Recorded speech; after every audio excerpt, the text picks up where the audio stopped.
El nuevo Pro SL no tiene clavos, pero tiene un agarre increíble. Con una plancha de carbono adicional para optimizar el retorno de energía y un nuevo y moderno diseño, el zapato original de máximo rendimiento sin clavos tiene algunas ventajas importantes. Okay, we'd like to welcome Stewart Cink. Stewart just took part in a tradition here, hitting the ceremonial shot with the cannon blast. If you can talk us through it, your third time doing that.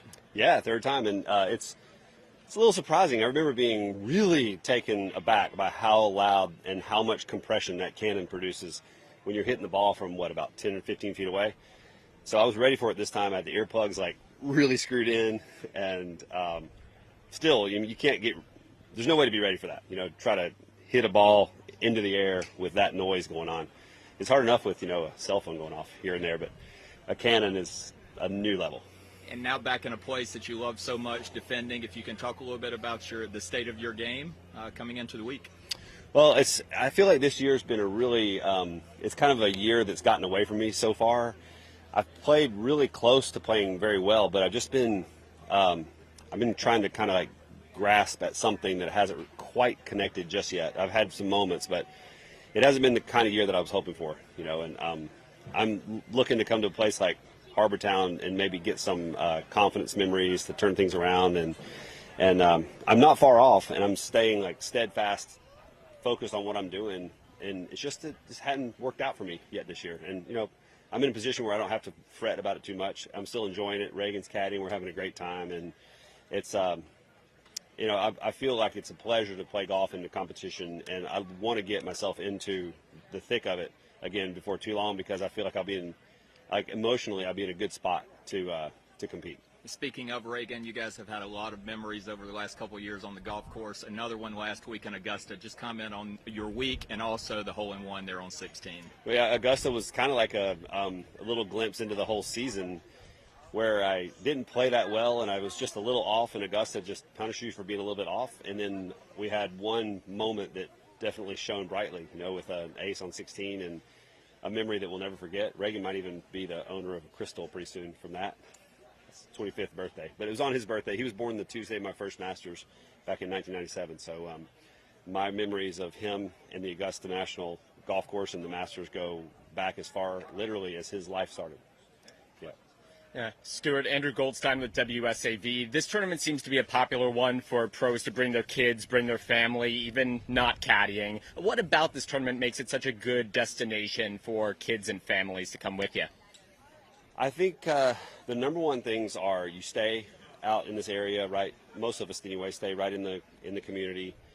The bike riding is pretty spectacular around here. There's some easy restaurants to go and relax. The beauty of the place. A lot of the golfers live in the region, so it's not that hard to travel here. It's spring break for several. There's a lot of reasons, but it's a great place for us to bring our kids. We've always enjoyed it, and now that my kids are all old and grown-ups, we still haven't stopped bringing them.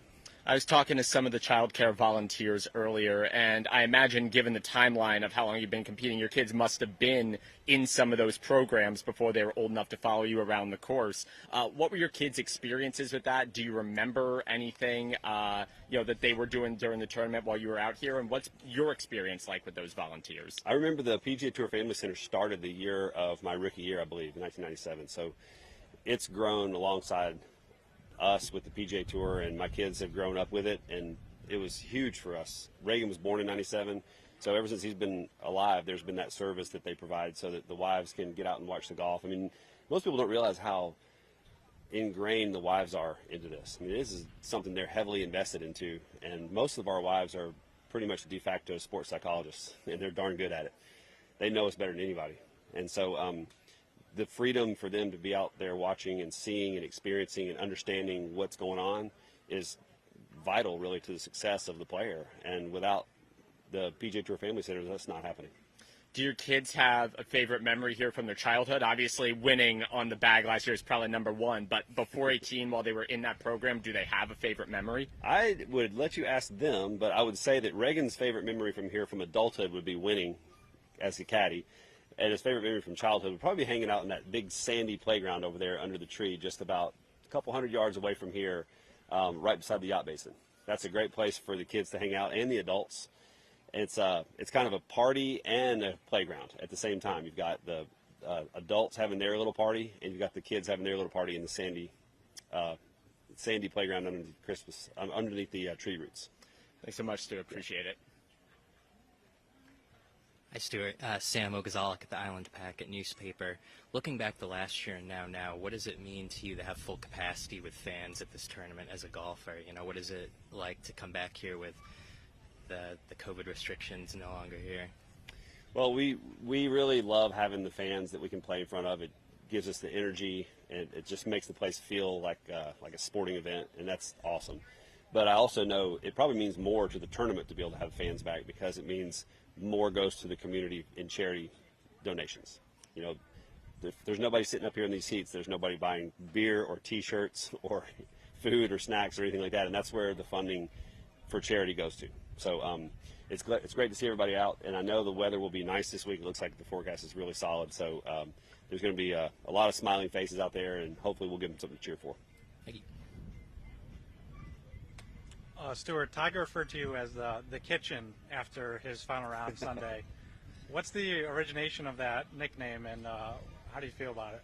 Well, it's been something that people have called me ever since I was little, ever since I can remember, and Tiger thinks he started that, but he did not start that. I've been referred to as kitchen ever since I was a little kid playing golf back in Florence, Alabama. Growing up, there was a guy named Tim Kitchens who I played in a couple partner events with up there, and everybody just thought that was the funniest thing, that Kitchens and Cink were playing together. And I was, 13, 14 years old when that happened. People have been calling me that for years, and Tiger's always called me that. It's just a kind of a funny nickname. Tiger's got nicknames for everybody, just like we have for him and everybody else too. It's just a part of sort of locker room banter. Thanks. Okay. All right, thanks. Tanto jugando suelto como en competición. Tanto si se trata de un rápido 9 hoyos o de un gran 36. Tanto si juegas bajo presión o arrasando, siempre das lo mejor de ti. Nuevo Fuel de FootJoy.